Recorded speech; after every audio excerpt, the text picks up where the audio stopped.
নমস্কার, আজকে ভিডিও দেখাবো এক্সেলে সাম প্লাস ভিলুকআপ 4 মান্থের সেলস রিপোর্ট কীভাবে তৈরি করে।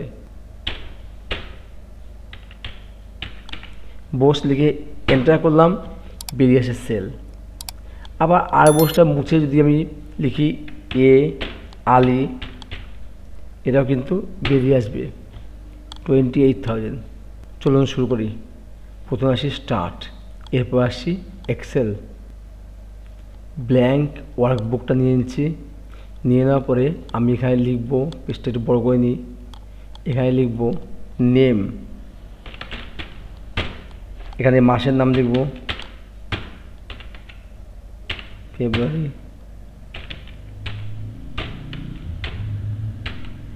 আমি চারটে মাসের নাম লিখে ফেললাম এবং এই হিসাবে আমি এখানে হেডিং করছি। সিলেক্ট করলাম, এখানে আসছি মার্জ অ্যান্ড সেন্টার, হেডিং করব 4 মান্থ সেলস রিপোর্ট। এবার এটাকে আমরা সেন্টারে নিয়ে একটু বড় করে নিচ্ছি, করছি বোল্ড, কালার করে নিচ্ছি। এখানে আমি যেটুকু ফিল আপ করবো সেটুকু একটা বক্স টেনে নিচ্ছি, এই যে বক্স, অল বর্ডার্স। নাম লিখব, নাম লিখছি ধরুন দাস, বি সাহা, আর বোস। আমার নামটা লিখে ফেলছি। এবার আমরা বসিয়ে দিচ্ছি অ্যামাউন্ট। এবার আমরা প্রত্যেকটা অ্যামাউন্ট, সেলস অ্যামাউন্টটা বসিয়ে দিচ্ছি।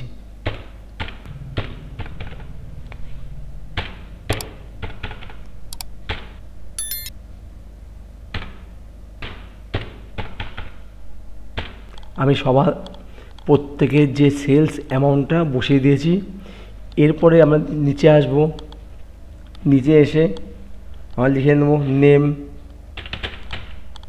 পাশে লিখব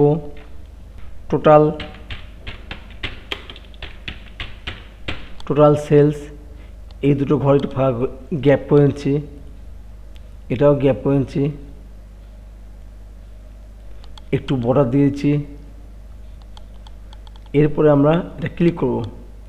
ক্লিক করে আমরা বের করতে চাই যে এ দাস তার টোটাল সেলস কত। আমি এখানে এ দাস বসাবো, এন্টার করব, এখানে টোটাল সেলটা বসে যাবে। এটা কীভাবে করব? এই কাজটা হবে সম্পূর্ণ ভিলুকআপের সাহায্যে, সাম প্লাস ভিলুকআপ। যেহেতু চারটে সংখ্যার যোগ হচ্ছে তাই সাম প্লাস ভিলুকআপ। আমরা লিখব এইভাবে, প্রথমে দেবো ইকুয়াল, তারপরে লিখব SUM সাম কথা লিখে আমি একটা ব্র্যাকেট দেব। ব্র্যাকেট দেওয়ার পরে লিখতে হবে ভিলুকআপ, পরে আরও একটা ব্র্যাকেট। এই ব্র্যাকেটটা দেওয়ার পরে আমার নিচে লেখা আছে লুকআপ ভ্যালু। লুকআপ ভ্যালু কোনটা? এই সেলটা। এটা কত নম্বর সেল? এ কলম, রো হচ্ছে 14। তাহলে এই ঘরটা ক্লিক করতে হবে। আমি এখানে ক্লিক করলাম, চলে আসছে A14। এবার একটা কমা হবে। কমা হওয়ার পরে নিচে লেখা আছে টেবিল অ্যারে। টেবিল অ্যারে কী আছে? আমাদের পুরো টেবিলটা এখান থেকে নিতে পারি এবং এখান থেকে নিতে পারি, যেটা খুশি। আমি এখান থেকে ক্লিক করে টেনে নিচ্ছি।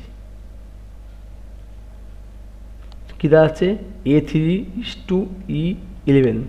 এই যে A3:E, এই হচ্ছে 11, ফার্স্ট সেল আর লাস্ট সেল।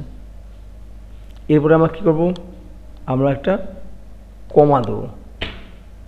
কমা দিয়ে আমরা চলে আসবো সেকেন্ড ব্র্যাকেট। সেকেন্ড ব্র্যাকেটে নিচে লেখা আছে কলম ইন্ডেক্স নাম্বার। এই কলম ইন্ডেক্স নাম্বার কোনটা? আমি এখান থেকে যেহেতু এই অবধি যোগ করব, এটা 1 নম্বর কলম, এটা 2 নম্বর কলম, এটা 2, 3, 4, 5। তাই আমি এখানে লিখব 2, 3, 4, 5। এই চারটে কলম লিখলাম এবং ব্র্যাকেটটাও ক্লোজ করব। সেকেন্ড ব্র্যাকেটটা ক্লোজ করলাম। ক্লোজ করার পরে যেহেতু এটা কলম ইন্ডেক্স নাম্বার তাই এখানে একটা কমা দিলাম। কমা দিয়ে আসছি পরের পার্ট, রেঞ্জ লুকআপ। এই রেঞ্জ লুকআপটা আমরা বসিয়ে দেবো 0, বসিয়ে দিয়ে আমাদের কাজ শেষ। এখানে দুটো ব্র্যাকেট আছে, একটা ব্র্যাকেট, দুটো ব্র্যাকেট, আমি এই দুটো ব্র্যাকেট দিয়েই ক্লোজ করব, 1 2। এবার যদি এন্টার করি আমার কাজটা হয়ে গেছে। এখানে যেহেতু কোনো নাম বসানো নেই তাই এভাবে একটা মেসেজ দিয়েছে। আমি যেই নাম বসাবো, ধরুন আমি বসাবো আর বোস, তাহলে আর বোস যদি এখানে বসাই দেখবো আর বোসের 4 মাসের সেল কত বেরিয়ে আসবে। বসিয়ে দিচ্ছি আর বোস, বোস লিখে এন্টার করলাম, বেরিয়ে আসে সেল। আবার আর বোসটা মুছে যদি আমি লিখি এ আলী, এটাও কিন্তু বেরিয়ে আসবে 28,000। এরপরে যদি আমি বের করি বি সাহা, তাহলে কিন্তু বি সাহা কিন্তু বেরিয়ে আসে তার সেলটা। বি সাহা কত সেল, এই 3 4টে যোগ করে যেটা হবে সেটা হবে এই অ্যামাউন্টটা। যদি আমি এখানে বের করি পি সরকার, করে এন্টার করলে আমার কিন্তু পি সরকারের যে অ্যামাউন্টটা 32,000 সেটা বেরিয়ে আসছে। এইভাবে কিন্তু আমরা প্রত্যেকের সেল, 4 মাসের সেল, 5 মাসের সেল বা 6 মাসের সেল যেটা হবে প্রত্যেক মাসের সেলটা আমরা কিন্তু টোটাল করে বের করতে পারি ভিলুকআপ এবং সামের সাহায্যে, সাম প্লাস ভিলুকআপ। যদি ভিডিওটি আপনাদের ভালো লাগে সাবস্ক্রাইব করবে, যদি কোনো সমস্যা থাকে কমেন্ট অবশ্যই করবে। ধন্যবাদ।